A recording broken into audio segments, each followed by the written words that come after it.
Right on Battle Mountain, actually. Well, that's no trees on that thing at all, is there? Not really. Battle Mountain, that's the one where Barney and them used to always go. Well, Yeah. Battle Mountain's right there by that town. Yep. Battle Mountain town. There's a mountain there. It says Battle Mountain on it. Yep. That's where I shot him on. I was about over halfway up where I shot him. Right in the open. Well, because there's no trees on that thing. Am I mistaken? I think it's Battle Mountain. Yeah, it's Battle Mountain. Well, I was on the west side of the mountain, which there's not a lot of trees, but there's a lot of bush things. And he just stepped out. He stepped out. Actually, him and another little buck stepped out together. I shot him. Little Johnny was with me and Talon. Okay. No, Colton. I'm sorry. It was Little Johnny and Colton. And Little Johnny's the one that spotted the buck. They didn't have tags. They just wanted to go. They were young. They wanted to go for the ride. I think they were like 15 or 16. But good thing Johnny was there because he caught him. We were glassing. First day, opening day, and it was like 20 minutes into the hunt. Now, that town where you turn north to go up into Idaho, and what's that, Wells, there was a picture in a service station there of a monstrous buck. And I asked the service station tenant, I said, where'd that deer come from on that picture? He said, right out of, going north, and a little up there, and then a little to the right. And I said, it was about a few miles out of Wells, maybe 40, 50 miles. But it was one of them bucks that was one, you're lucky if you see one like that in your lifetime. And they got it right there. So there's big deer in that area. Yeah, I kind of went there just based off of what Lil Barney and Big Barney and them are all saying, talking about it. But yeah, it was crazy because I shot him 10 minutes after shoot time because I was like, I just want a 4-point buck. Like I'm not being picky, right? I just wanted to get one. I shot him right away. We went down there, gutted him, quartered him out, hiked him down, went straight to the meat locker, which is right there in town. So we were only, I think it was like 9:30. It was early still, 9:30, 10. There was already probably 30 bucks, and all of them were 25 plus inch 4-pointers. Are you serious? Already. I was like, what? And Were they all got on Bound Mountain? Or? No. Probably a lot of private property, I'm sure. Guys already knew where they were at. Because they was like, how did they beat me here? I mean, it was only 10 o'clock in the morning. And there was 30 bucks all out. They were just starting to roll them inside the locker. But, well, thanks for coming over and doing this podcast. Guys, you have heard my pastor, Johnny Hilton, on this podcast before, but it was before we actually had video side of it on YouTube. So whether you guys listen on Spotify, which or Apple Podcast or whatever platform, if you guys can help us out and give us a rating and review, it really helps the podcast out a lot. And I don't say that at the beginning of a lot of episodes because I just don't. I do till the end, and some people are probably not listening. But if you can, give us a rating and review. You can do it on Spotify now. Help us hit 150 by the next day you listen to this, okay? And we really appreciate that. And we've really, actually, I was going to tell you, there's a lot of ebbs and flows in the ratings. I was telling you in the wilderness sector, which is like it's big game hunting, it's any type of outdoor, even hiking, fishing, waterfowl, whatever it is, we're all ranked in the same rank. I got down to 44 in the world. Or we did on the MVM show. And I haven't been putting them out, so I was like up in the 200 somewhere. And I just looked, we've dropped 140 places down in the rankings, and now we're ranked like 97 today. So it's funny how it just, And it's because people, if you don't post all the time. Yeah, if you're not putting, it's really not about just the content's about how often you're putting the episodes out and if people really like it and new listeners are listening. So, and you guys, by rating it, I know sometimes we don't want to take the hassle, but if you go in there and you enjoy, I know you're going to enjoy this episode today. So do us a favor. I always appreciate your guys' support. But today we want to talk about, how old are you, Brother Hilton? 88. 88. Okay. When do you turn 89? December. Okay. So to me, and I think to anyone else listening, the things that you've done in your lifetime are pretty spectacular, and we could be here for hours and hours and hours and days on the things. You have your own trophy room where, and Matt, I need to do, actually would like to do a video of that and put it on my channel. I actually did that. I actually want to do an episode with him in the trophy room, and I'll bring my recording stuff over there. That's my second trophy room.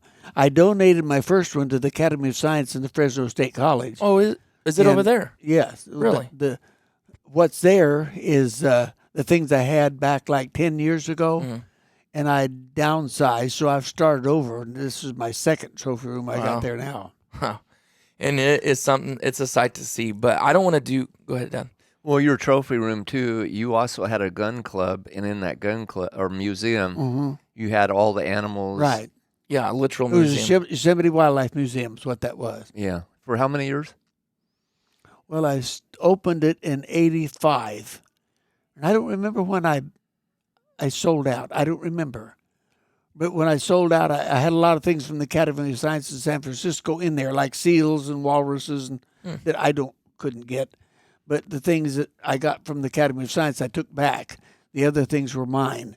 And I took those out, and some of those are what I donated to the Academy of Science in the Fresno State College. A fellow by the name of Dr. Chismore and his crew came and loaded them all up in vans and took them down there. And they invited me at the opening, and I went, and some of the things they'd already put up, some they hadn't. But I did see the things that they'd already put up in their Academy of Science room there at Fresno State. That'd be interesting to go see. Yeah, I really would. I didn't even know that. Is it open to the public? I think it was intended to be at some time. I don't know if they've already did that or not. You can shift that if you want to be able to look at him easier. Fine. Okay. There you go. So what I asked about your H4 is because I wanted to talk about the hunt that you did, your last sheep hunt. Dall sheep. Your Dall sheep. And how old were you when you went on that hunt? 80 years old. Okay, 80 years. So that's been 8 years ago. Okay, and that's unreal because if you guys know anything about sheep hunting, and I think any sheep, there's no easy sheep hunting, right, that I know of? Unless you're lucky. No. Really? It's all climbing. Okay, It's climbing, rocks climbing, and climbing. more rocks and more rocks. And the higher sheep, it seem like sheep think the higher it is, the better they like it. And so you climb to get them. So can you start us from the beginning of the whole preparation into the going, who went, like the whole, all the way through till you got the sheep back down the Well, in the mountain? first place, you have to draw a sheep tag. And it was at Chugach Range of Alaska, right out of Palmer, a place called the Matanuska Glacier area. That's where we took off from. The pilot that flew me into the river was out of right there at Matanuska Glacier. He lived there. And flew us down to the river and landed us on a gravel bar. And then there was a trail, an old horse trail, that went from there up in a lot of the way up in where we went. And he flew us down there. And me being at my age, I knew I couldn't push myself like a young guy could. And my grandson, who later became a guide of Alaska, and he was in the process of training to be a guide then. He went with me. Who was that? Barney. Barney. Okay. Barney. And we went 2 days, which he could have made it in one if he hadn't been dragging me along. But I need to be okay the day I got the sheep, so I knew I had to take it easy and not overdo it. And so we walked 2 days back into the Chugach mountain range there on a creek called Glacier Creek. And the second day, Johnny, his brother, who was a licensed guide, met up with us. And we went up a drainage there to the left of Glacier Creek. And that morning, Tuesday, I believe it was, opening when I was there to hunt. And we walked, I don't know how many it was in miles, but it was a long ways because it was kind of tough walking. And then we walked up in an area, and we got into the sheep area. We saw a ewe and a lamb on a ridge to the left, real rugged stuff. Went a little further, and Johnny, my guide, he saw this ram, and we all got down and crawled out of there and got into drainage where he couldn't see us to get a little closer. And we got about 400 yards from him, and he'd crossed a little valley. It was up on another side that wasn't nearly so rough as the side that the ewe and lamb were on. So I was fortunate that he was on the easier side at least. And so we slipped till we got to a place where it was 400 yards from him. And he didn't see it. He hadn't spotted us. And he was a 40-inch ram, which is that big? Kind of tough to get. Yeah. I don't even know the measurements, but that's past past a full curl. Yes. It's definitely full curl. Was you in the snow? No, there was some snow up there, but I wasn't in the snow. Now, on the other side, where it was rougher, on the shady side, there was a lot of snow over there. So the other side would have been the north Yeah, side. I was on the side that South the sun hit the best. Yes. Yeah. So did you guys sleep in a tent Yes. in the rocks or what? No, we just found a place where there's a lot of vegetation. I didn't take a mattress, so we found some vegetation. Kind of slept on that. Kind of made a little bit of a mattress. We stayed 2 nights like that, and then the third night we was in the sheep country, and we slept on a lot of short growth stuff, whatever it was, kind of vegetation, and made a comfortable sleeping night.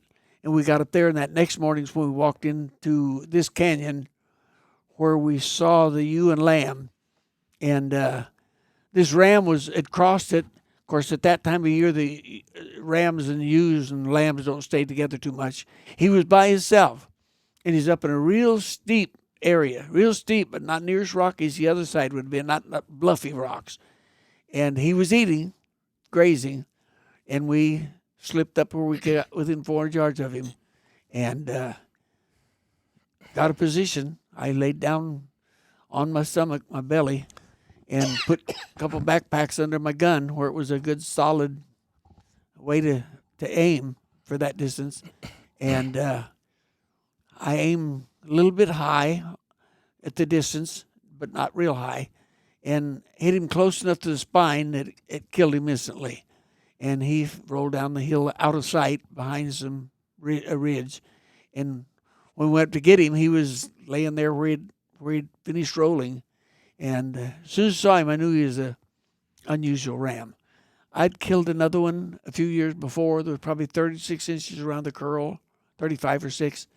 And this one was 40. One side's a little over 40, and the other side's right at 40. How are they measuring that? Are they using a soft tape to? Yeah, take a soft tape or a tape that'll bend, and you go from where the horn comes out of the skull, right around the curl, into the tip of the horn. And it's 40 inches. When we took him to the Fish and Game Department to have him, what they do to him, get all the data that they want from the Fish and Game Department, the guys that were there were native Alaskan guides. Not guides, but just guys. And one of them said, I've never killed a 40-inch ram. Said, this is unusual. You have to do a lot of flying or be lucky to get a 40-inch ram, which I can see that because I've been up there quite a bit myself. To see a 40-inch ram, when you see them, you know what they are. Really? Because they just stand out from the rest. And I'd never seen one like that before. I've seen a lot of them, but not that kind. And as soon as I saw this ram, I knew he was an unusual sheep. And so I felt very fortunate to get a sheep like that at my age. Yeah. A guy that can't do like he did when he was. Well, the fact just getting up there, I mean, for anybody, it's tough. It's tough to get up there. But the older guy is tougher because he just doesn't have the stamina, I guess you'd call it, or whatever, that a young guy has. Of course, in my younger years, I wouldn't have backed off from anything. I've hunted all kinds of rough stuff. But at my age, at 80 years old, to get a sheep like that, I felt like I was a very fortunate person. Now, did that go in the books? Yeah. Oh, it did. There's 2 categories. There's the awards book, and then there's the all-time record book. It doesn't go into the all-time record book. It just goes in the award book. In fact, I got the book with the sheep in it that I got, but it was award book. I think it had had 5 or 6 more points to it, some way or the other, however they score those things, to have gotten the all-time record book. It's tough to get that. Yeah, I bet. So when they're measuring that, you're from the front all the way around the curl. Are they taking the longest one or the shortest one? Both. They measure both. One was about 1/8 of an inch shorter than the other. So there's almost perfect. Do they just take the smaller measurement or the larger? Well, they take the large one, and then the small one subtracts from the large one. Split the difference. That's what the points are subtracted. In other words, if it was 1/8 of an inch longer on one side than the other, then the 1/8 of an inch short subtracted from the 1/8 of an inch on the longer side. What gun were you shooting? I had a 33-78. It's a 378 neck down to a 30 caliber for long range shooting. Okay, was that the Christian's Arms? The Christian Arm barrel. That's a what they call that? Not a fiber barrel, but there's another thing they call it. Oh yeah. Carbon? I know what you're talking about. Oh, you're not talking about how they have oh man, I can't think of it now either. Is it what Thomas has in his? Yeah, I think so, but I just can't think of It doesn't get hot like the others do. You can shoot. Oh, did you have a bull barrel on it? Well, it's bigger. Okay. But it's got that fiber around the barrel, around the steel sleeve that keeps the heat from getting so hot. Okay. What scope were you using? I have a Leopold 2-14, I think. Okay. Power. And then I have the turrets on it that you can get the distance. If you got a rangefinder, you can scope it right in. If it's 600 yards, you set on 600. 800, you set on 800, and it shoots right on. Now, did you purposely shoot higher, or is that just? No, I was really shooting uphill so steep. It was so steep my gun was under my arm instead of against my shoulder. Really? And I knew when I had it on, it was going to scope me in the eye. But the sheep was worth more to me than fiddle around and losing it. So I pulled the trigger and it did it, cut my eye. Did it? It was just that steep. And so it shot high because of the steepness I was shooting. But I had it set, I think it was set on 300 yards. So Barney or Johnny 1 pulled my scope up to 400 yards. And if I'd have shot any higher, I'd have shot over him. I was about 4 inches under the top of his back where I hit him. Okay. So I know he won't talk about himself in this respect, but like, this is not a braggadocious thing at all. But, you know, he's been around guns all his life. He grew up in the mountains and used to shoot marbles out of the air, right? My dad would come home. Back then, you could buy 22 longs, long rifles, or shorts. And Dad would bring a whole brick of shorts. That's 500 rounds. Oh, okay. And me and him would shoot the whole 500 one Saturday. And we got to where shooting cans in the air was Too easy. so simple that we graduated from that and started shooting flashlight batteries, old flashlight. We had a dump up at the hill where we dumped our stuff. And we'd shoot flashlight batteries, and that got too simple. So we got to shoot How far do you think? How far do you throw it up in the air? Oh, just pitches up in the air, probably 15 feet, 20 feet above my head. Oh, yeah. What you do, there's a catch to it. The catch is, if something little as a marble, that's hard to shoot. But if you got good eyes, you can put the bead on it. And anything goes up has to stop before it comes back down. Well, the catch of it is catching when you stop. You're shooting at a still target. But you just have to develop the skill, mentally, I guess, to catch the stop just the right time to pull the trigger. And if you catch it just the right time, if it starts coming down, you got to shoot under it. If you try to shoot when it's going up, you got to shoot on the top of it. But if you catch it right when it stops, you shoot right at it. And we used to break 3 out of 5 marbles. My dad could do it too. But we shot so many shots, hundreds and hundreds of shots. Yeah, I was gonna actually bring that up as the shooting skills that it takes, because you shot at a lot of game, and part of that is just, even though a 22 is not what you're shooting at an animal, that familiarity with aiming and preciseness and all that is a big part of it. And so, I mean, it's funny because if Barney or any of them listen to this, they're like, man, you left this out of that hunt and left this. I'm sure they're going to think of all these things that were left out of the hunt. Anything particular happened on that hunt? I don't want to brush through that hunt too fast. On the sheep hunting? Yeah. Was that the one where you had to go up some really unstable rocks, or was that the one before that? Remember, you kind of hurt your ankle, your knee. Well, my knee was I've got a little bit of problem with my right knee, and it was so rocky, and so much rocks. By the time I got back down, my knee was actually bothering. I wished I took a knee brace, but I didn't, and it was actually bothering me by the time I got back down. Going uphill didn't bother me; it's coming down that gets the injury to. But didn't you say those rocks were real unstable? Yeah, like, there is a lot loose stuff. Yeah. So his dream hunt, which you did put in again this year, right, is for the Marco Polo. Oh, really? I put in for it, but they had a special thing. I don't remember how many people were going to put in for that, but I knew that my chance to get it was very slim, but I put in for it anyway.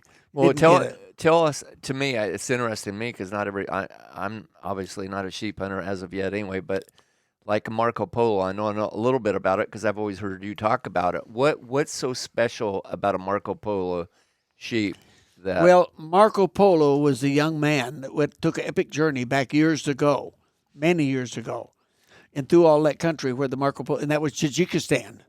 The Marco Polos or Kyrgyzstan, Uzbekistan. I think Tajikistan is where the largest Marco Polos are found, and it's extremely high country. You hunt them at around start hunting about 16,000 feet to 18,000 feet, in which is kind of tough on the breath thing up there. So they usually take you up close to 14, 15,000 and stay a couple of days, let you acclimate to it. But anyway, I don't know. I might have been going out of my zone of ability to put in for that, but I'd have tried it. If I'd have got it, I'd have sure tried it. Yeah. It's just a dream of a lifetime. Marco Polo sheep is nothing to get a Marco Polo sheep with 60-inch horns from base to the tips, and they're got quite frequently. Not everybody gets one like that, but they do get them, and they're the most beautiful sheep in the world. Marco Polo discovered that and wrote back, and they called it fictitious imagination. Until later years, somebody, when airplanes came into the picture, a British pilot flew over it and saw those sheep, and somebody went down and found that they were there. So they found out Marco Polo really knew what he's talking about when he saw those big horns. And why was he up there? A journey, just an exploration journey. Those are incredible. I actually have never. I've seen these before, but I didn't. I'm just now looking at a picture of them.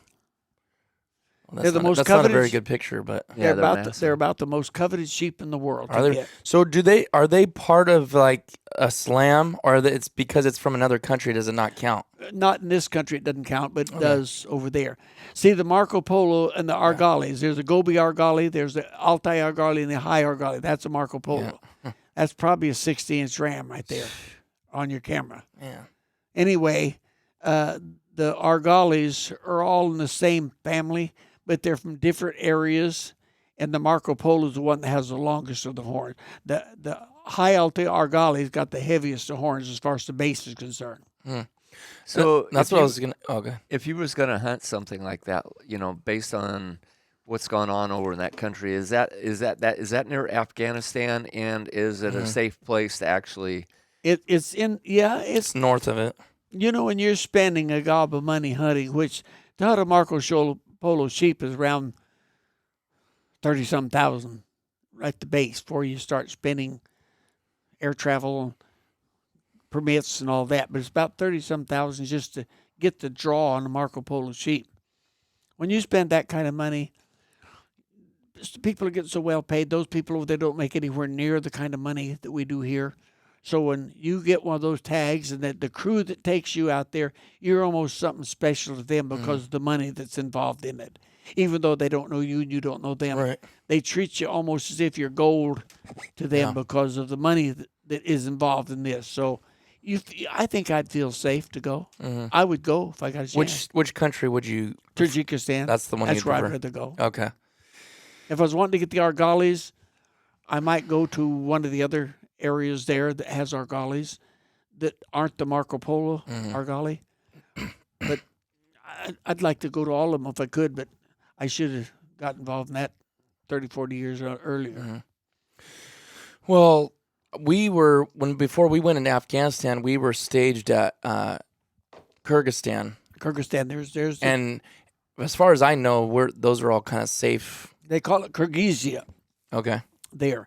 But there's those Argalis are in that country. You didn't see any when you was flying? No, we were on a military base before we flew into Afghanistan. But at Afghanistan, there's a military base at Afghanistan, but you're not allowed to go on the military base. But those Marco Polos are right there. Oh, they are surrounding that. Yeah. You know what's funny? So those Marco Polos are in Afghanistan. Yeah. Do you know what side of the country? Because we were on the west side. I don't know. Man, there was mountains like this, like you said, 12, 14, 15,000 feet. 18,000. But barren, there was bigger ones even. But where we were at, that's kind of where they were at. But we would fly over those, and I mean, you would not see one life form there. And we would fly out, like say if we were where we were in the middle of nowhere where we were at, we were in Farah, Afghanistan. But we would be like, as a Black Hawk flies, which is 160 miles an hour, it would take us like an hour and a half to fly to, I can't think of the name of the other city. But it was a long flight. I mean, an hour and a half going 160. That's like, as you know, walking. It'd take you days and days. Well, these guys, in between those two locations was nothing but sand and mountains in between those two, and there was nomads out there. I literally thought I was looking at something from the Bible times, because it was made out of some type of animal skin. It was all black, and they were living out there with nothing. As far as hundreds of miles, any way you looked, you couldn't see any water, life form. I heard they live off goat's milk. I'm like, how do you? They have goats. How do you give the goats water though? Like, what are they? I mean, it doesn't look like there's water. There has to be though. Yeah, there's water there. And the thing they live in is called yurts. They're a round thing. They're banded. They're made in a way that the bands pull against each other, hold them together. And normally when you go, they have a special yurt for you. It's usually one new one, and they put you in those yurts. But the people live in those yurts. Men, their wives, their kids, they live right there, and they eat that goat's milk. Either goat milk or vodka is what I think it's called vodka. One of the others, what they have, and I don't know what vodka is, some type of fermented liquor, I guess. But they have that. Wow. And then cheese and what? They have cheese, a lot of cheese. What else do they eat besides that? Well, they do that bread. Bread. I forgot what they call it. I don't want to say naan because that's not. I'd love to go. Then I'd know all that if I ever got to go.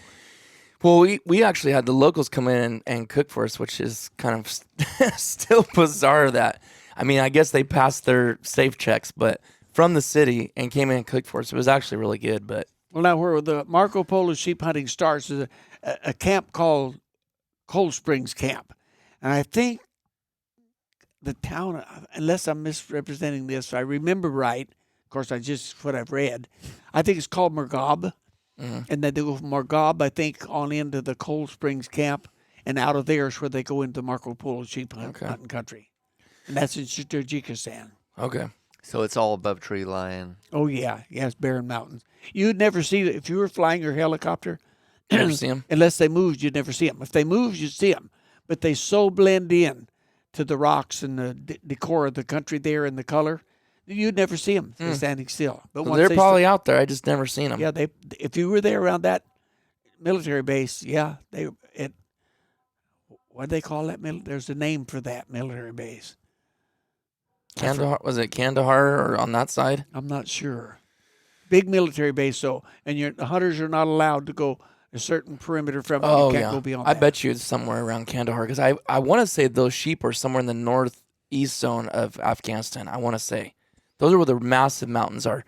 But I was curious, talking about sheep here, can you tell us what the sheep each one is, and a little bit about the sheep that, like the Dall and all them? Well, first of all, the sheep that are in the lower elevation that we have here are, well, let me start the highest. The highest is Dall sheep. They're on the top of the mountains, Alaska and that kind. Then down below them is the stone sheep, and that's British Columbia, predominantly British Columbia. I've got one of those too back a few years ago.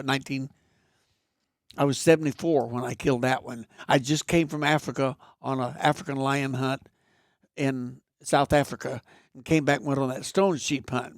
And my son-in-law Barney was my cameraman, and Greg Spanner was the guide that guided me into that country. And then below the stone sheep is a Rocky Mountain bighorn. And then below that is a desert bighorn. There's 4 varieties of sheep in North America that call the Grand Slam.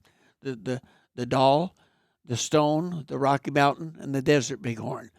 And I did long years ago, when I was in my 20s, I went into, when you could buy a tag over a counter, I bought a sheep tag and went to the South Fork of the Salmon River in Idaho and walked them into a place called, in the Chicken Peak area below the Chamberlain Basin.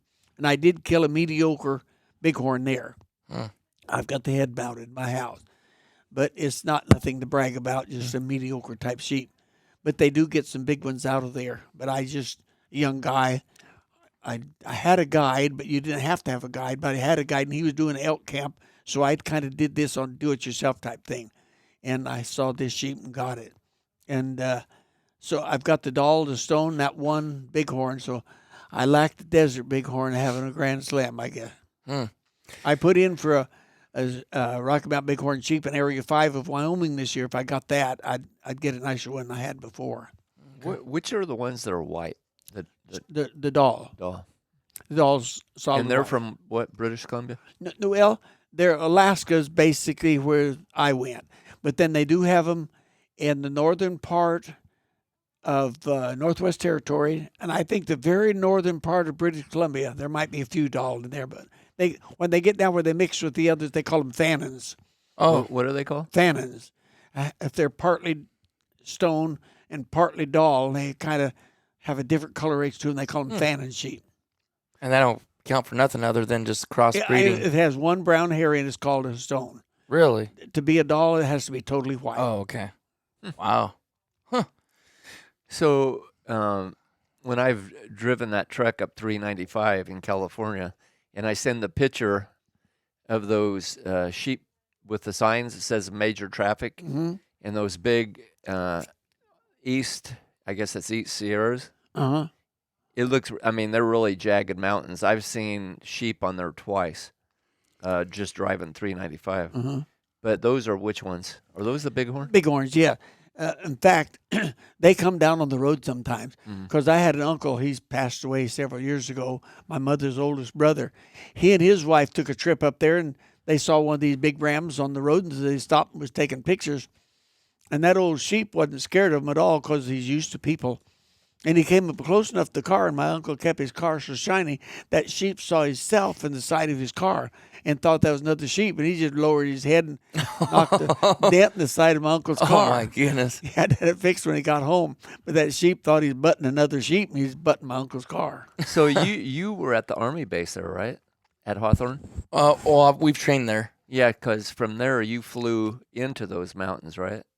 Yeah, we did And all our training around there. Yeah, training. It's not Those are some pretty. It's not Hawthorne there. What is the name of that? I'm thinking of the base. I guess the towns are. Well, that's not the name of the base, but that is the town of Hawthorne, which I've spent different nights when I'm traveling, north and south. You stay right there? Yeah, I stay. Oh, really? Well, there's a I forget the name of the station, but there's a gas station. Bridgeport, kind of. And there's a gas station there, and it's a lot of trucks parked right there. Well, then you just keep going north on 395, and then that base is on the left-hand side, Yep. Army Depot. But those mountains are up on the left-hand side. So those are bighorn, and that's where Barney, your grandson Barney, killed Yes. a bighorn. A White Mountain. He caught his on White Mountain. But a bighorn. Yeah. No. Yeah. Desert Bighorn. Yeah, desert bighorn. Uh-huh. And how long did that take him to draw that? Oh, my. I think he had 22 points. That means he's put in for it for 22 years. I've got that many points, too. Really? But if I ever get it, I think they should make it to where, like they do the kids, once you get sold, you ought to be able to draw like a kid. Yeah, I agree. Really? I'm with you on that. Yeah. That's the Marine Corps Mountain Warfare Training Center.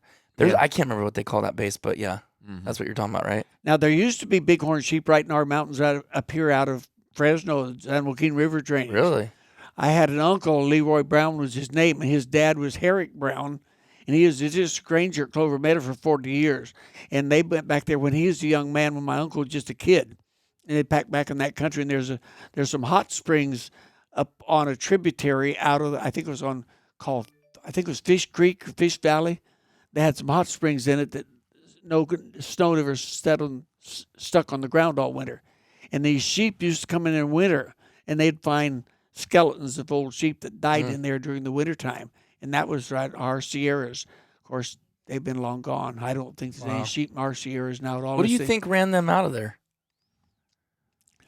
Well, probably people.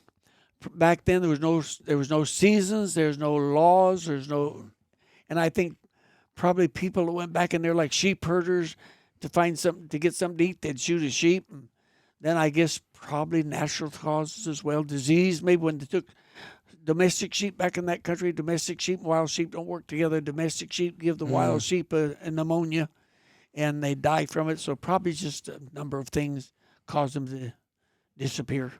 Well, there's a couple other places too, so you would know. Those are probably bighorn also in Oregon, right along the Columbia River. Before, when we went elk, and I don't remember if you had been with me before, but out of Portland, gone east I think that's 87 or 89. Anyway, on the right-hand side, you got those big mountains up there. I've seen some big sheep just clear down on the right-hand side over there. Weren't even up in the steep stuff. They were down low, big ones. I think those are Rocky Mountain Bighorns. Okay. There. Yeah, I know where you're talking about. They're pretty good size, too. Yeah. Oh, they get around 300 pounds, big ram. And then one time me and Titus did a drop camp where I had my own horses, 2 horses, out of Idaho. We went up to Frank Church Wilderness area and up above the tree line, and we seen sheep, remember? What would those be? Rocky Mountain Bighorn, I'm sure. Same thing, huh? What's the biggest sheep? Is it the... Here? Yeah. The Rocky Mountain Bighorn. Oh, they are the biggest. I think bigger than the Dall? I think so. Yeah. Okay. And now are you talking about just horns, or are you talking about bodies too? Everything. Everything. Bodies. Well, I don't know about the horns, but the body of the Rocky Mountain Bighorn is the heaviest bodied sheep, I think. And they get around 300 pounds. Yeah, I think so. Okay. I don't think the Dall. Mine was a big one, but don't. In fact, Johnny Dale said he'd guided quite a few people in Dall sheep and in that country and further north too, and he said he never saw any that got the body was big as mine. Really? So I think mine was probably of the largest. So you've done a lot of taxidermy work for your own stuff, right? But was it Danny Herring? Danny Herring did my stone sheep, and he's doing my Dall sheep. So it's not done. No. Did you do full body? Oh, you did. Oh, you're doing full body. So the white one in your trophy room is the stone. Yeah, and that's a full mount. Oh, okay. So It's got stone a light head and it's got a dark body. That kind of identifies a stone. Because the Dall's solid white. The whole everything. Everything, yeah. His nose and his eyes, about all you can see that's not white. And his hooves. Where the stone, they come from lighter to darker, but they've all got the brown and light colors. They're halfway between a Dall and a Rocky Mountain Bighorn, look like something in between. And the Bighorn has no light color on him at all, except patches of white where his chest or something. Then the desert's about the same as the Rocky Mountain Bighorn, only smaller. Well, let's talk a little bit. We've been talking about sheep for a little bit. Let's go into the lion hunting. I want to talk about some other things too, but that's something I've always thought about doing, but I know it costs a good amount of money. But to me, to go to Africa, I've met a few, obviously yourself, that have went to Africa, and your daughters and a few grandsons and whatever. That's all went on that trip with you. But I've talked to some guys that went, some doctors, and they said, you know what, you can actually go there. You may not, obviously you're not going to probably be shooting a lion or some of these Cape buffaloes or whatever, but you can go there for fairly, I wouldn't say cheap, but he was telling me he went for $7,000 and killed 3 or 4 different little species. They were off some type of whatever, you know. He didn't kill a lion for that, but No, you can hunt no. other plains game stuff pretty cheap. Yeah, plains game. That's what It's the cheaper term. there than it is here. Really? That's what he was telling me, and I thought, man, you know what? But I guess you got to think about, you got to get the right guide, you got to get the plane tickets, you got to get all these other things that go with it. But what was shooting a lion something that was always on top of your list to do? Yeah, it was. And how'd that come about? I never thought I'd ever do it, but I'll tell you what happened. Danny Herring, the taxidermist in Wyoming that I use all the time, he brought a guy from South Africa that owned a concession over there. He brought him down here, and they made a little presentation. I went to the presentation, and my daughter Ruth, my oldest daughter, was with me, and he made that presentation. While he's making the presentation, back in the brush quite a ways, this great big black-maned African lion walking through the brush, and my daughter said, "Dad, if you go get that, I'd go with you." Well, that kind of started a little thought in my mind. So I inquired about that, and the kid said, "That's got to go." And so I asked him after the taxidermist, Danny said. I said, "What do you mean it's got to go?" He said, "Well, these concessions, it's all black people that are working there, and they can't have guns. The South Africa won't let them have guns unless they got a permit, and they have to get a permit through a licensed outfitter, concession owner to do that. And this lion was getting a little bit of a threat to people. And so I guess enough people complained about it that the government of South Africa told them they need to get rid of them. And so that turned a wheel turning in my mind, and so I inquired further into it from this guy and found out I could go over there and get that lion. So I applied for the permit, and he gave me a date to come, and I went. And when I got there, Africa seemed like it's slower than here, producing things that that's allowable. And when I got there, the permit hadn't come through. So this fella took me, his name was Simon Rood. He took me way north to a place where they did have a lion population that I could get a lion in. So I did. And I told this outfitter, I said, the only thing I was disappointed about, the lion I got wasn't like that big black mane one I saw. I said, the only thing I'm disappointed I didn't get the lion that came all the way here after. So I said, if that permit ever comes through, I'd like to have first dibs at it. So that was in April. So September, that permit came through. And he called me and told me the permit came through. So I said, send me a copy of that permit. Wire it to me. I want to see it. If it is, I'm going to try to come. So he wired it to me, and I saw my name was on it all. So I did. I booked a flight, and Ruth went with me again, and my grandson, David, went with me, and my other daughter, Davine, and her son, youngest son, Paul David, went with me. So we went over there to this area where this big lion was, and we hunted a day or two, and this fella needed to go to an auction in the capital city there in South Africa, and in Pretoria, I think it was.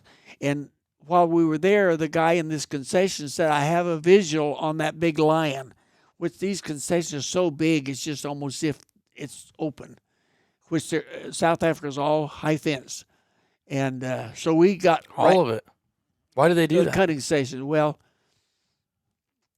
there's no fish and game department. So whoever owns the land that animal's on, that animal belongs to them. And if he gets off of that, he belongs to whoever else he's on. So they fence it like that. So if they got something in there, it's theirs. They can't get away from it. They're like 15,000 acres fenced, high, 8-9 feet high. And is that Steel government fence. that owns that, or is it more like people, individuals? Government subsidized the money to build those fences and put watering ponds in. And so anyway, we got back. We came right straight back.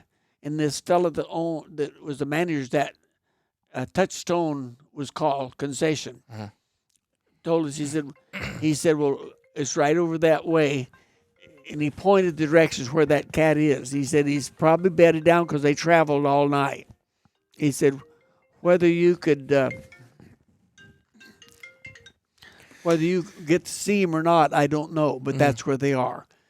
So we went over that way in the Rover that we had, and everybody stayed on it. I was going to ask, how are you? Is that what you're in, a Rover? Is it all open cab? Yeah, open. And you're just driving around looking? Yeah. Are you driving on actual roads, or are you just driving off wherever? Well, little kind of trails, I guess, they got in that concession places. Some places you can't go and some places you can. And when you can't, you get off and walk. So we went quite a ways on that, and then got off and started walking. And the grass over there is probably 6 feet tall. Ooh. So when a cat lies down, you can't see him. But if he knows you're there and then he raises up to want to look, then you can see from his eyes up. That's not scary at all, walking around in 6 foot grass with the African lion. We were walking. This guy has a black tracker. His name was Two Toes. And they're sharp. Those black guys, they aren't educated. They have no education at all. But they're extremely sharp in their habitat. And he all of a sudden stopped us, and he spotted this cat. And he was looking at us, and he could see his top of his hairy head through the tall grass in his eyes. And so then when they How far away? 60, 70 yards, I guess. Oh, really? And so we started walking towards it. Green grass or brown grass? It was brown at that time. It had been green in the spring. Yeah, okay. But it was brown at the time. And pretty soon we got close enough to that cat that he realized a threat was coming his way. And that's what they wanted, to get him to stand up. So he stood up, and he stared us down. We just froze. And I guess because we didn't move, he didn't feel like we were an immediate threat to him. So he turned and started walking off. And that's when I shot him. So he was kind of going side from you? Sideways, yeah. Sideways? I shot him behind the shoulders. Right behind the shoulder. At some point, don't those African lions like that, if they feel threatened, they'll charge? Yes. That's what he didn't want him to do. He didn't want him to charge. He just wanted him to stand up where we could see him. Then he wanted him to walk off where I'd get a shot. And that's exactly what he did. Where'd you hit him at? Right behind the shoulder. And he dropped right away? Right there, yeah. Did he really? He didn't go nowhere, He pushed himself around. They wanted me to shoot Barnes X bullets, and Barnes X are good, but they don't kill like a nozzle partition lead bullet does. And I told the concession owner there, I said, those don't kill like the partition lead bullets do. Mm-hmm. And he wouldn't even got up if it'd been one of those partition lead bullets I had. But he did start pushing himself around. Of course, those guys are scared to death because you're their responsibility. They don't want you to get hurt while you're over there. So he said, shoot him again. And I did. And he would never got up again, but he was still breathing. And he wanted me to shoot him in the back when we got up real close, so I did. Oh, again, a third time. Yeah. But I guess in their mind, they don't want him budging. No, I mean, they don't want him threatening me. Yeah. See, to those guys, I'm their responsibility while I'm there. If I got hurt, it might be hard on him and his business to let me as hunter get hurt. So he was doing everything he knew to do to protect me. Did he speak English? Oh, yeah. He spoke 3 languages. There's an Africana, there's a black language over there that was developed in coal mines, gold mines, and then there's English. And so he read, spoke, and could write in all 3 languages. Mm. So he learned that because he worked in the coal mine himself. And, of course, he's Afrikaner, so he learned the Afrikaner language, and then he also learned the English language. Mm. So your guide, the one that you said was super good, like how old a man was he? He's younger than me. He's in his 50s, I guess. So he would literally track them. His black tracker would. In dry ground. It's amazing what those guys can. Those black guys are live there. It's their life. It's their territory. Nothing can make a noise. They don't know what it is. Nothing can make a track. They don't know what the track is. Even though they're uneducated, can't read, write, or spell or anything. But still, when it comes to that, you cannot. Man, did he act like he could know how old a track was? Yes. Oh yeah. Yeah, that would be a dream just to video that. Go along and film all that. I've got a full video of it. Ruth had a video camera. She took I got the whole thing. Wow.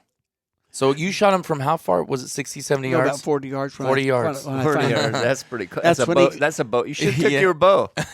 Yeah, shot him with a bow. That's when he got up. I got about 40 yards. I guess I began to be a threat to him, so he stood up. And then we stood still so long that all of a sudden the thought of us being a threat kind of went away. Then he started to walk away, and that's when I shot him. So how old a lion was it? 10 years old. Really? And they tell that by the teeth. Or the mane, or You teeth. know, I think they knew when that lion was born on that concession. And I think they just knew when he came into existence, and it was 10 years before that. How in the world did nobody... There's a billion people out there that have money that would love to shoot a lion like that. How in the world had no one shot him yet?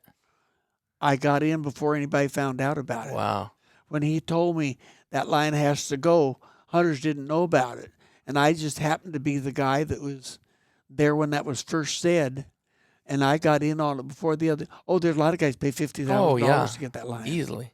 So he's I haven't seen him in a long time, but that mane is massive on that It is. lion, huh? Totally covers his ears. Well, it's black, and then around his face is yellow. But the rest of it's black. I gotta go look at that thing again. I need to make a video of that actually and put it on the channel. And then I got a female lion out of that same group that was extremely large. I got a female the time when I went further north, but it's a small female. This one's, I don't know how much it weighed, but probably over 300 pounds. The female. Wow. The male probably weighed, they said it weighed 500 pounds. I don't know. I didn't weigh it. Did they just, now that was a full body mount, both those were, both right? of them. Did you skin it out or did they? They did. They did. They skin it. Were you right by it when they were doing it? Like, No. did you smell, like, what did they, I was curious kind of like the smell that they put off when you're skinning like a lion. I don't think much of not a lion. No. They're not a smelly animal. They're kind of particular about taking care of themselves, licking themselves and all that. And they don't eat rotten stuff. They only eat freshly killed stuff that they kill. But that was probably the most exciting hunt I think just about that I've ever been on. I bet your heart rate had to be up a little bit when you're walking through that grass. It really didn't, because I knew the gun I had. Yeah. And I felt confident in it, and I knew I could handle it. Mm-hmm. So I really wasn't afraid. Yeah. You were the one with the gun in hand. You're the most comfortable. Probably. I think the guide over there was more scared than I was. You didn't have a gun. But he was responsive with me. That's why he was scared. Yeah. So if the grass was 6 foot tall, was it a bare area where this lion was that you shot him? No. When he stood up, you could see his back. You couldn't see his feet because of the grass, but I could see his back enough that I placed a shot. So are you telling me his back? He's 6 foot from the? No. The tops of the grass probably 6 feet tall, but down where the grass gets thick, it's probably not. See, when the grass gets so high, it's like corn; it tosses out. And probably down where you get to the thick grass is 2 feet below the 6 feet. So, and his back would show in there. So his back he's at least 4 feet high. Yeah, I'd say so. His back, his shoulders, top of his shoulders. That's so his head, standing up, had to been 5 feet high. My goodness, that is massive. They're an unusual looking animal. I bet. Like when you're right next to it. See, I was used to the little mountain lions here.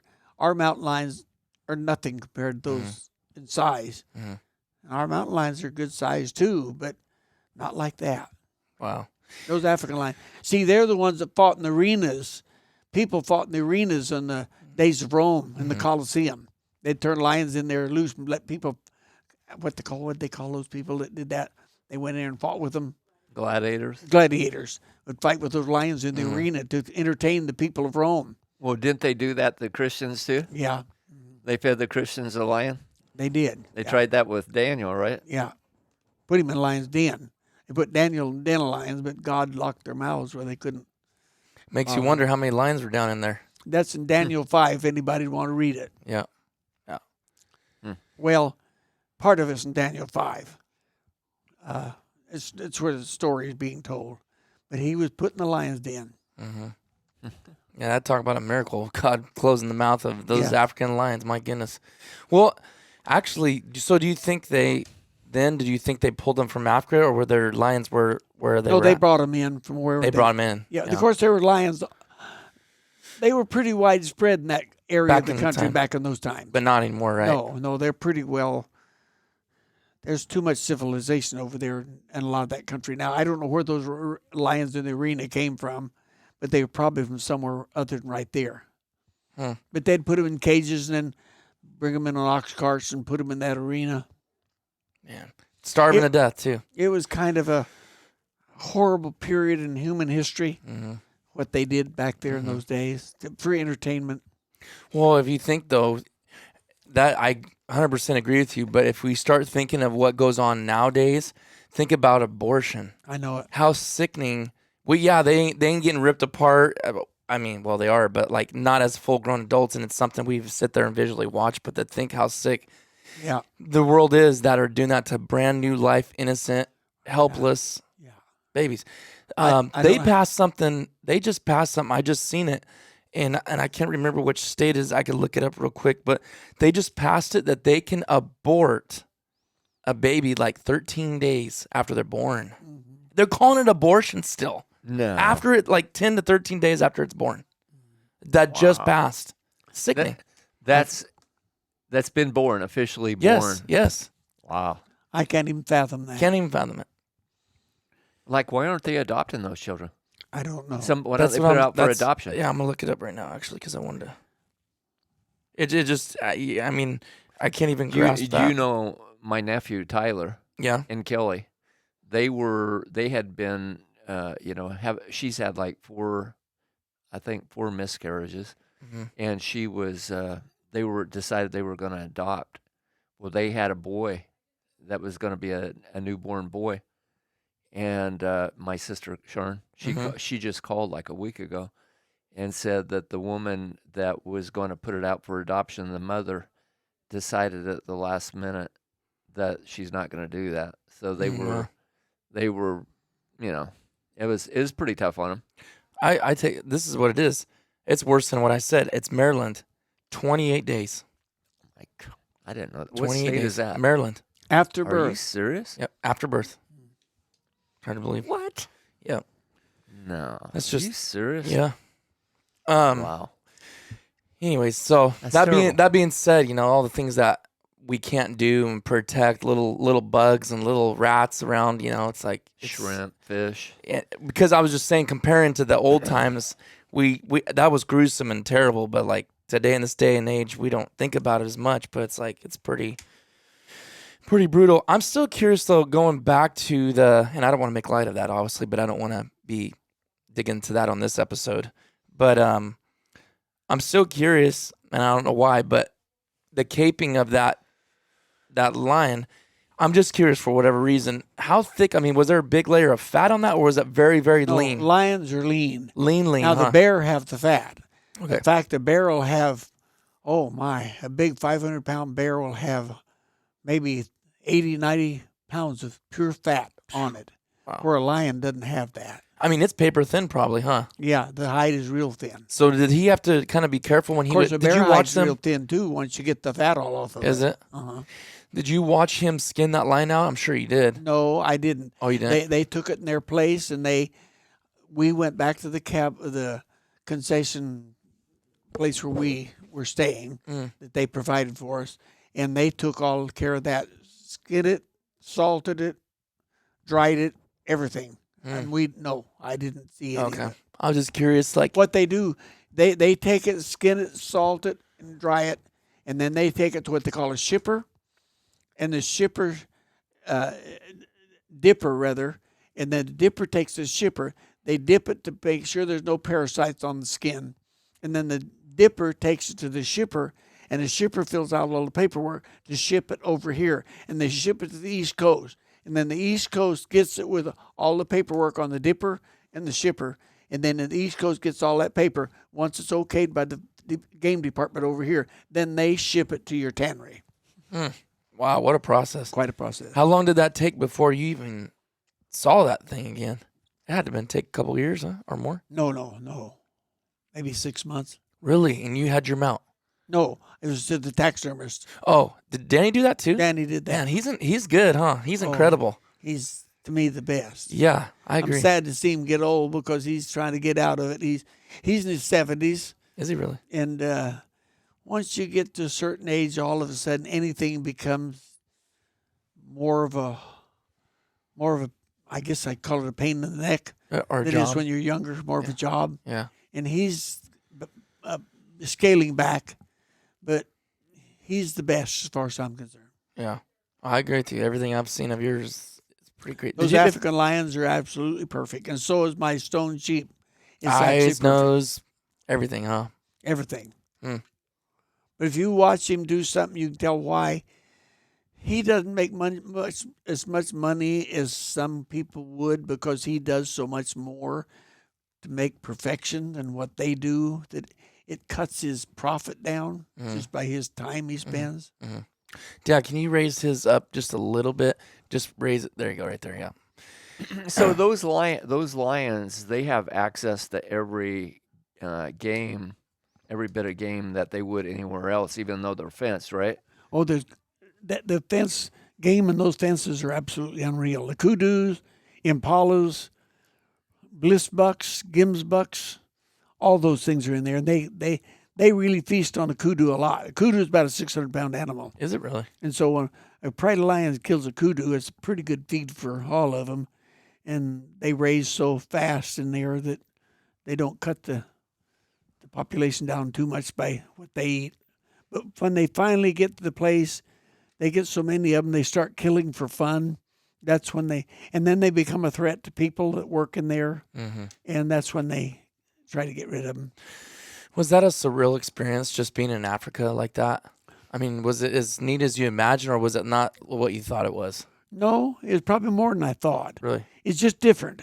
It's a different world altogether. Everything is different. The vegetation is different.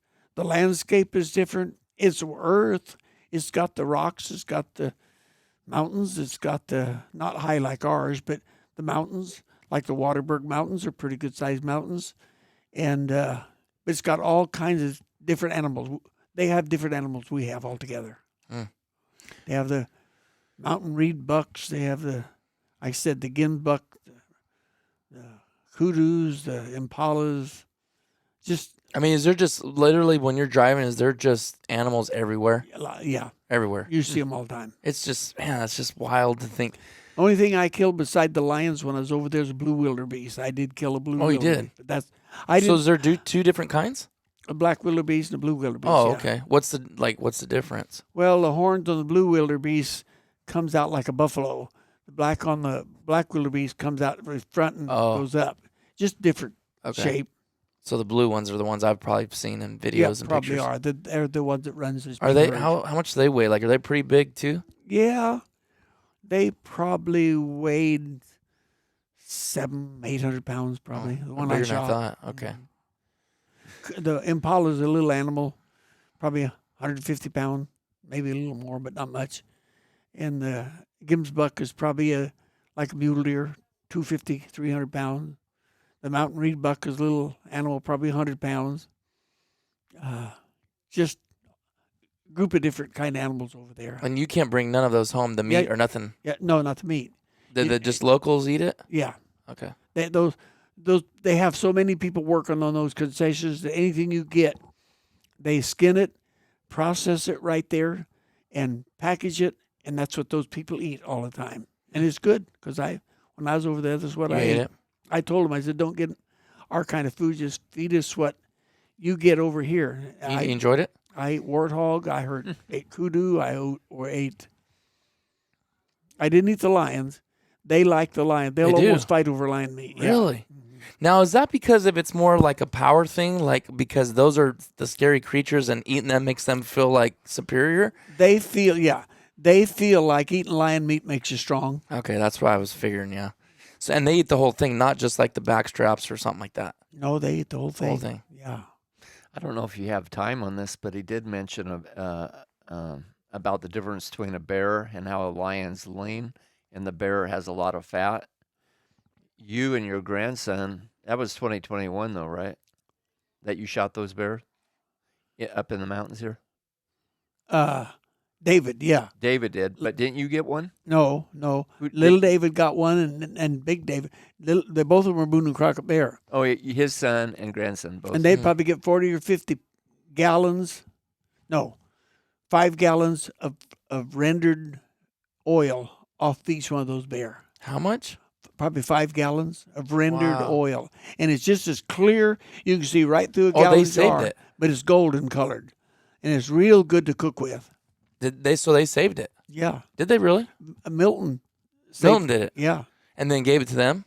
Dad, yeah. We gave some of it. So those are both Boone and Crockett, because what year was it that I actually shot that with my bow? Was the Sal. The last year you could use hounds. What year was that anyway? I don't remember, but not long ago. In California, you can't use hounds now. Yeah. But what's happened is the bear population has went way up. It's really growing, yeah. And unfortunately, you weren't able to, because didn't you tell me that there was David shot this huge boar. Little David shot one that was a Boone and Crockett bear, and David shot the next one. My son David, his son, his dad. Yeah. Little David and his dad, and his dad's was almost an inch bigger skull than Little David's was. We was high in the record book. What do you remember what they were? Boars. No. As far as the Weight. size of the skull and how much they weighed. I think Little David, they estimated it. You got to skin them out there, so you can't carry a bear like that. So David's probably weighed 500 pounds, maybe between 500 and 600 pounds. And David's probably weighed about the same, but little David killed his in December. David killed his in September. So if that bear David got could live till December, he'd have probably at least another 100 pounds. I wouldn't doubt David's would have been a 700-pound bear if it had lived till December. Man, And the that's a reason big they one. got so big is because they were basically They were eating, living right there at that little location. There's a creek, year-round creek, down in the rocks. They were living there, and they were eating all those white oak acorns. And acorns are very high in protein.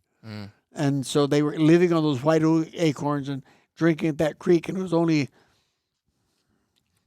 quarter of a mile from the acorns to the creek, so they didn't. Not much work. And everybody listening, we're talking about black bears.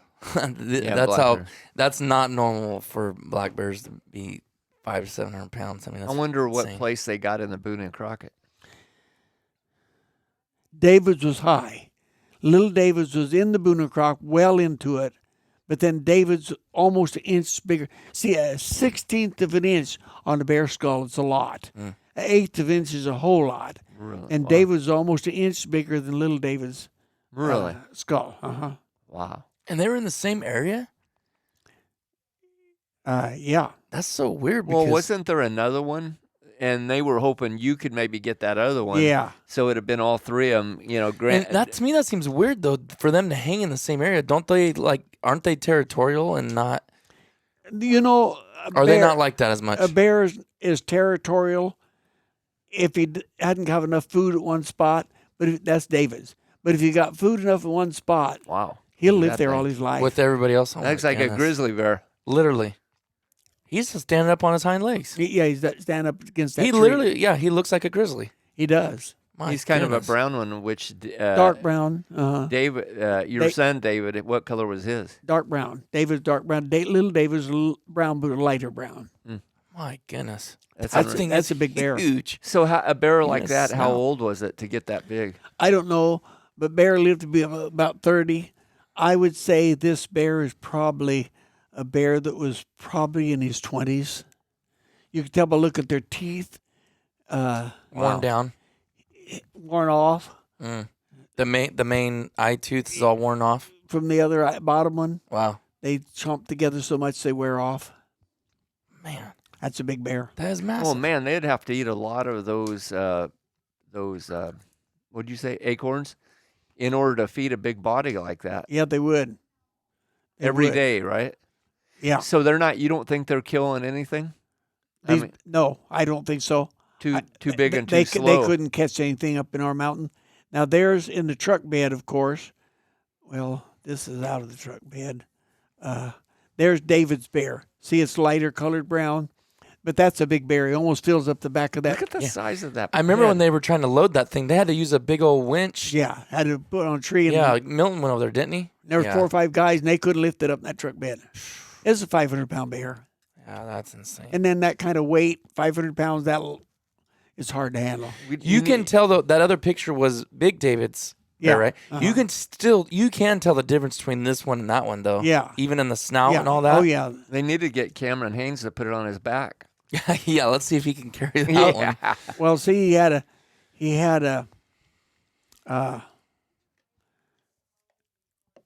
there's, I was just trying to find David's. Okay. So are they? Here's getting a- David's bear on the ground. Are they getting a full? My goodness! Look at the size of that thing. Yeah, that's unreal. That is unreal. And it was so funny when this happened. It threw me off because, You can put that on there if you get it on there somewhere. yeah, well, do you mind if I send it to myself No, right now? not at all. Okay. Send anything you want to on there. Okay, I'm gonna send it to me right now.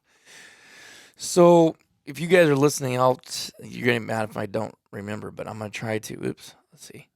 I'm going to try to put this in the video at this timestamp. Actually, I need to write that down. Put it somewhere around 105 or something. But I'll put these bears in there. I'm gonna send it. How am I gonna do this? Let's see. How far apart were the two bears that they shot? Little David got his in December. No, I mean like as far as distance wise. Oh, same place. exactly the same Yeah, place. within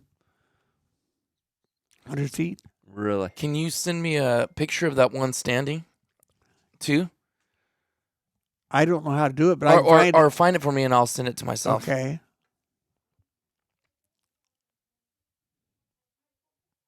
Man, my goodness. Are they doing it? Are they doing a full mount or what? Yeah, both of them. You know what I could have did? I could Okay, have. there's one standing. Is that what you want? Yep, that's the one. So what did little David take that picture? He was scouting or what, and seeing that like that? No, trail cam. Oh, trail. Yeah, they cam. put a trail cam down there. Oh. They found where those bears were coming through the fence. They actually pushed the wires apart. They're so big they couldn't get through a regular fence. So they actually, I guess, pulled staples out, crawling through there. Is that right? And they had a hole, and David and little David walked the fence line to find that. And they found that, and then they set up a spot from about 60 yards from it. So when those bears came, they had just a little window to shoot them in. So when they got to that little window, they had to shoot them right there. And normally a bear will walk a little bit and stop, look around. Any animal will do that. And when they did, that's when they got them. Man, that's incredible. Do you guys need to use the restroom or anything, or no? What about you, Dad? Are you okay? I'm good. Are I you could good use to go a some little water, longer? But Okay, I'll have Sarah bring some. You want some water? No, I'm Okay. fine. More coffee? No. Are you guys? How much longer are you good to go? Today, you mean? Yeah, Whatever you want. another 30, 40 I minutes. just we're fine. going on that trip, so I mean another hour is fine. But Okay, me and Mom. because I'm thinking I might just break this right dead in half, and we'll make it 2. All right. As long as you guys are okay with that. I'm Yeah. okay. All right, we'll end this one, guys. Stay tuned. We're gonna have part 2 of this. We're gonna go into a lot more. Like I said, we can't cover this all in just a short amount of time, but we're gonna go ahead and stay tuned for part 2.